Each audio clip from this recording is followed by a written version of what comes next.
प्रातः काल का समय, शनिवार का दिन, चौथ सिद्ध योग का अपने आप ही निर्माण होना प्रारंभ हो जाता है। जब मैं प्रातः काल के समय अपने आप को सिद्ध योग के साथ में ध्यान अवस्था में अवस्थित करना प्रारंभ करता हूँ, अपने आप ही मन के अंदर शक्ति और सिद्धि की भावना जागृत होने प्रारंभ हो जाती है। जब मैं ध्यान अवस्था की ओर अग्रसर बनता हूँ, तब अपने आप ही चित्त के अंदर एकाग्रता की भावना जागृत होने प्रारंभ हो जाती है, जो मेरे को नई शक्ति, संबल और ताकत है वह प्रदान करने वाली नजर आने प्रारंभ हो जाती है।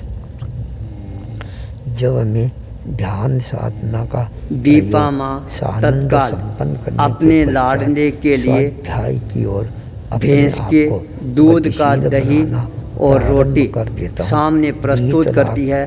मक्खन, रोटी, दही का नाश्ता करने के पश्चात ज्ञानी गुरु भीखन अपनी माँ का आशीर्वाद ग्रहण करके अपने कार्य के लिए सोजत की ओर अपने चरण आगे बढ़ाना प्रारंभ कर देते हैं। केंद्रित होना पैदल चलना था, पैदल यात्रा का आनंद है वह अपने आप में अलग ही आनंद होता है।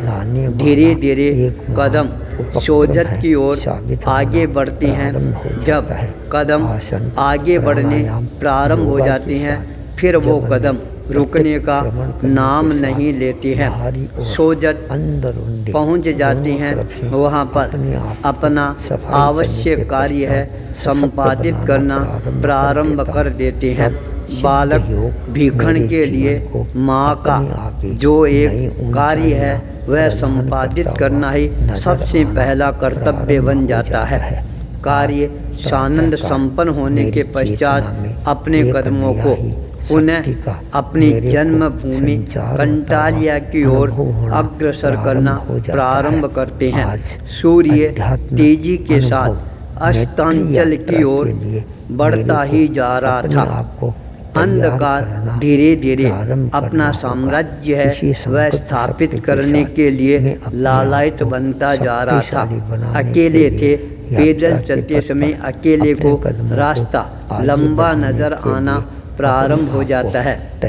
उसी समय ठाकर शिवदान सिंह जी वो भी अपना कार्य संपादित करके एक लक्ष्य बना कंटालिया की तरफ आगे बढ़ रहे थे।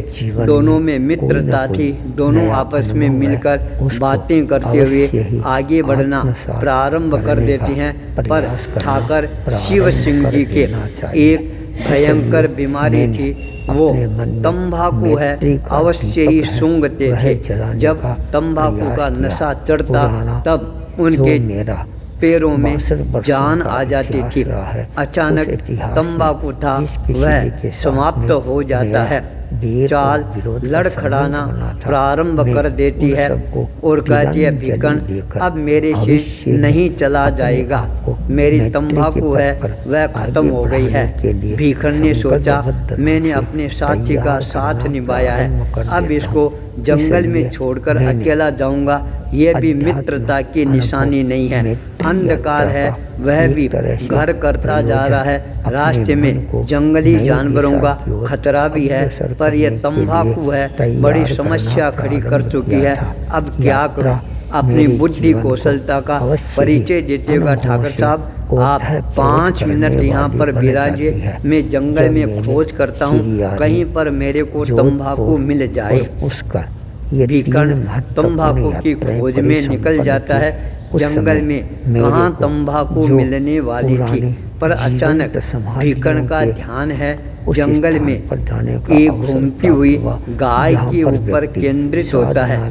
सामने एक गाय का 3 दिनों का गोबर का किया हुआ पोठा है वह पड़ा था, जिसका रंग है वह भी धीरे धीरे भूरे रंग के रूप में परिवर्तित हो जाता है। भीखन उस छाने को अपने हाथ में उठाता है, अपने अंगुली से धीरे धीरे रगड़ना प्रारंभ करता है तो वह छाना बारीक होता हुआ नीचे गिरना प्रारंभ होता है। उसको इकट्ठा करके थोड़ा सा हाथ से मसकर फूंक देकर उसको एकदम तंबाकू की तरह बनाकर एक पुड़िया के अंदर बांध लेते हैं। उस पुड़िया को लेकर भीखन अपने मित्र शिव सिंह जी के पास में पहुंचता है, निवेदन करता है, ठाकर साहब तंबाकू मिल तो गई है पर उतनी अच्छी नहीं है जितनी अच्छी होनी चाहिए। लगता है कोई राहगीर जा रहा था, उसकी जेब से गिर गई है और ये पुड़िया मेरे को मिली है। इतना कहकर भीखन ने वह हाथ आगे बढ़ा दिया। ठाकर साहब तत्काल पुड़िया को अपने हाथ में लेते हैं, खोलते हैं, चिमटी भरते हैं, सूंघते हैं और कहते हैं, वाह मित्र भीखन, तंबाकू अच्छी है, काम चल जाएगा।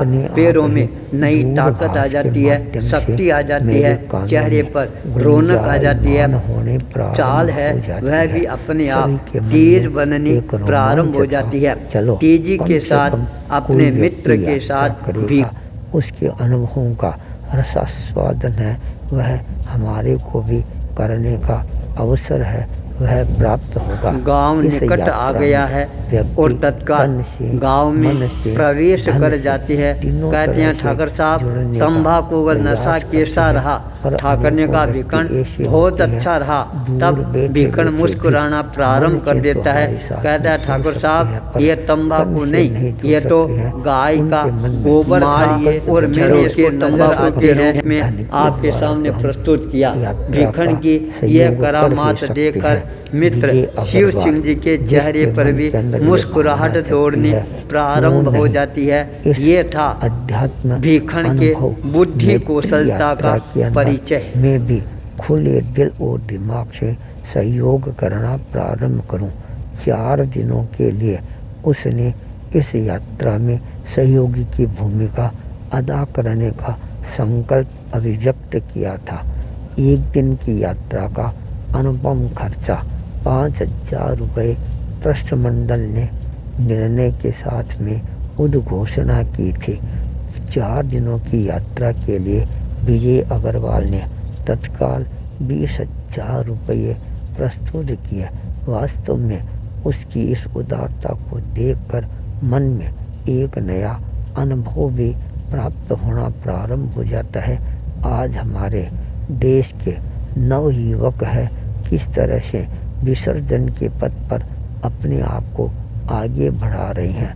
कोरोना काल ने विसर्जन के इस महान सूत्र को हर व्यक्ति के जीवन दीपा अपने जीवन को और ज़्यादा देदीप्यमान बनाने के लिए बच्चे को संस्कारित बनाना प्रारंभ कर देती है।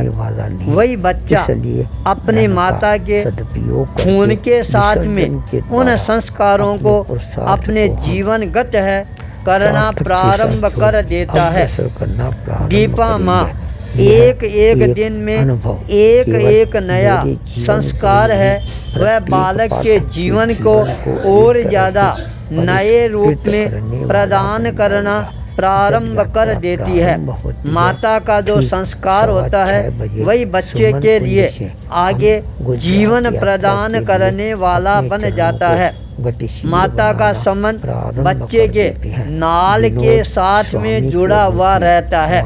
नाभि कमल से जो संस्कार मिलते हैं वही बालक आगे जाकर शक्तिशाली, ताकतवर, पुण्यवान बालक के रूप में उभर कर सामने आता है। उसके व्यक्तित्व से, कर्तृत्व से, नेतृत्व से सारा परिवार है चमत्कृत हो जाता है, समाज चमत्कृत हो जाता है। परिवार, समाज, राष्ट्र के बाद गांव चमत्कृत हो जाता है। पूरा देश और विश्व है वह चमत्कृत होना प्रारंभ हो जाता है।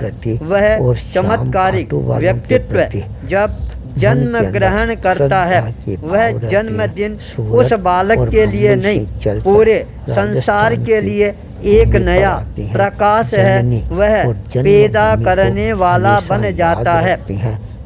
जब बालक का जन्म होता है, सकलेचा परिवार खुशियों से नहाना प्रारंभ कर देता है। जब नामकरण का समय आता है, वही बालक आगे जाकर सारे संसार के अंदर अपने आप को प्रतिष्ठित करना प्रारंभ कर देता है। वह बालक विश्व के अंदर अपने नाम का डंका बजाना प्रारंभ कर देता है। आगे जाकर भीखण के नाम से प्रसिद्धि प्राप्त करता है। भीखण आचार्य भूपेंद्र।